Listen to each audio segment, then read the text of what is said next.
આપ જોઈ રહ્યા છો સાજી સમાચાર .live. હવે જોઈએ અગત્યના સમાચાર. ભાવનગર NSUI દ્વારા યુનિવર્સિટીના ખરાબ રસ્તાના વિવિધ પ્રશ્નો અંગે રજૂઆત કરવામાં આવી.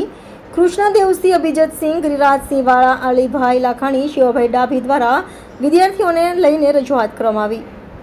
ભાવનગર બ્યુરો ચીફ જીશાન ખૂટ, સાજી સમાચાર .live ભાવનગર.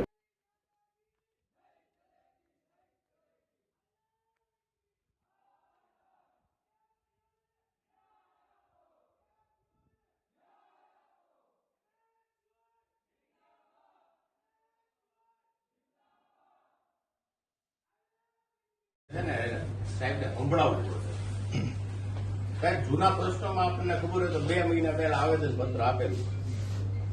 એમાં હતા મેદાન ફરતો ટ્રેક, રસ્તાઓ ખરાબ, એ માટેની 1,56,00,000 ગ્રાન્ટ એ આવી ગઈ છે. હવે તમે કહો 2 પૈકી શું થયું? આ દિલીપસિંહ યાદવ છે, તેથી મને લઈ ગયા હતા આરોડ દિલીપસિંહ અને કીધું તું આપણે ટૂંક સમયમાં કરીએ છીએ.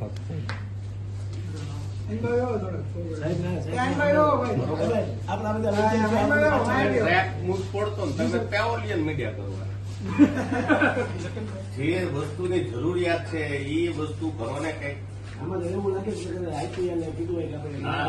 બધી જો આજે સાહેબ 100% નિરાકરણ લીધા સિવાય છોકરા અહીંથી જવાના નથી. 100 એક વાત તમારે જે કોઈ તમારા વિભાગના સત્તાધીશોને બોલાવી જેની જવાબદારી ફીટ તેથી તમારી આગળ આવી બોલા સર આપણે આમાં આમ છે ને આમાં આમ છે ને હજી મંજૂરી નથી મળી.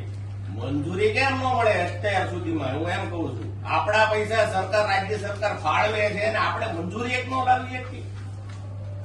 હવે સાહેબ આ છોકરાઓને એક તો માંડ બિચારા ઘરેથી ગાડીઓ મળે એના વ્હીલ ભાંગી જાય એવા રસ્તા છે. તમારી ગાડી મેઇન રોડ ઉપર જાવ તમને પોતાને નથી ખબર પડતી કે આ યુનિવર્સિટી હવે બેકાર યુનિવર્સિટીમાં ગણના થવા માંડી છે. રોડ તો જુઓ તમે. જૂનો જાણીતો સ્પામ પિરિયડ બોલો છે. આપણે કેટલીક વખત વિદ્યાર્થીઓને પછી હોસ્ટેલમાં દુવિધા કે કાલ સવારથી સાંજની હોસ્ટેલમાં રાખી દો. હોસ્ટેલમાં કોઈ વિદ્યાર્થી બાથરૂમ જઈ શકે એવી સુવિધા અત્યારે નથી. સાફ સફાઈ છે તો આપણે જે એટલો બધો ખર્ચો હોસ્ટેલની સાફ સફાઈ માટે એટલા મોટા કરીને આપણે ફાળવા છે. સારા મજાના રેક્ટરો રાખીને બોલાવી ગયો ને. વિદ્યાર્થીઓની સુવિધાના નામે તો ઝીરો છે. સારા વિદ્યાર્થીઓની સુવિધા અને આપ એવું લાગે તો અમારી સાથે ચાલો ખુદ એકવાર હોસ્ટેલની વિઝિટ કરો. આપણે ખ્યાલ આવી જાય કે આપણી હોસ્ટેલ કરતા તો કહેવાય ને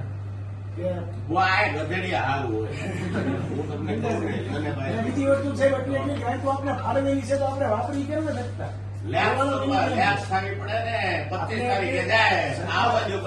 સરકાર આપણે પૈસા નો આપશે તો બરોબર છે. સરકારે જયારે આપણે પૈસા આપેલા છે બધું કરેલું છે તો પછી આપણે ગ્રાન્ટ ફાળવી કેમ નથી શકતા? હવે સાહેબ અત્યાર સુધી તો અમે અમને હતું આપના દ્વારા છે એ આ બાબતે યથાયોગ્ય થશે. રસ્તાઓ સરસ થઈ જશે, યુનિવર્સિટી પર તો ટ્રેક પણ થઈ જશે. નાની મોટી જે પ્રશ્નો